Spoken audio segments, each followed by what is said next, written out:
صدیوں پرانا برہوت کنواں آج تک کئی پراسرار راز اپنی گہرائی میں لیے ہوئے ہے۔ یہ کنواں مشرقی یمن الماہرہ کے ایک علاقہ حضرموت میں واقع ہے۔ عمان کی سرحد کے قریب دارالحکومت صنعا سے 13 کلومیٹر دور ہے۔ اس کنویں کو مقامی لوگوں نے جہنمی کنویں کا نام دے رکھا ہے، کیونکہ ان کے مطابق یہ شیطانوں اور بدروحوں کا گھر ہے۔ یہاں پر بدروحوں کو قید کیا جاتا ہے۔ یہ ایک پراسرار شیطانی قید خانہ ہے۔ سورج کی روشنی صرف اس کے کناروں تک پہنچتی ہے۔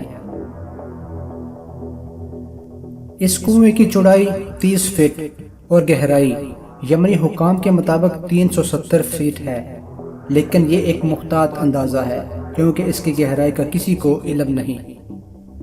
آثار قدیمہ کے ماہر تقریباً 50 سے 60 میٹر تک اس کنویں میں پہنچ سکے، اور ان کے مطابق اس میں بہت تیز اور بری سمیل پیدا ہوتی ہے جو کہ جان لیوا ہے۔ یہی وجہ ہے کہ آج تک اس کی ریسرچ کو مکمل نہیں کیا جا سکا۔ اس کنویں کی خاصیت اور ہیبت یہ ہے کہ کوئی چیز زیادہ دیر کنویں کے آس پاس نہیں رہ سکتی۔ مقامی لوگوں کے مطابق یہ کنواں کسی بھی چیز کو نگل جاتا ہے۔ کہا جاتا ہے کہ صدیوں پرانی ہیمیرائٹ سلطنت کے بادشاہ کے پاس جن تھے۔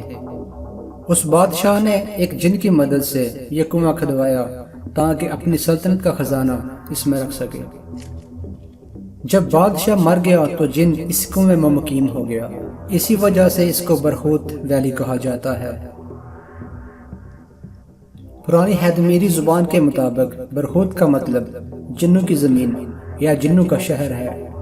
جہنمی کنواں یا برہوت ویلی کا ذکر احادیث مبارکہ میں بھی آیا ہے، جن کو پڑھ کر سارے شک و شبہات دور ہو جاتے ہیں۔ عبداللہ بن عباس سے مروی ہے کہ رسول اللہ صلی اللہ علیہ وآلہ وسلم نے فرمایا، اس زمین پر سب سے بہترین پانی زمزم ہے، اس کے پینے والوں کے لیے صحت اور تندرستی ہے، اور اس زمین پر بدترین پانی برہوت کنویں کا پانی ہے۔ اس زمین کا بدترین کنواں برہوت کنواں ہے۔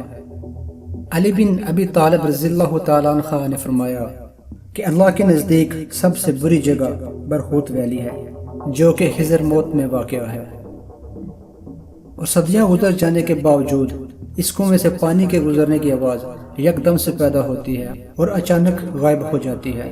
کئی دہائیوں سے یہ سلسلہ ایسے ہی چلتا آ رہا ہے، اور کچھ احادیث کے مطالعہ سے یہ بات بھی واضح ہوتی ہے کہ حضرت آدم علیہ السلام کے بیٹے قابیل کو اپنے بھائی کے قتل میں سزا کے طور پر اس کنویں میں لٹکایا گیا ہے۔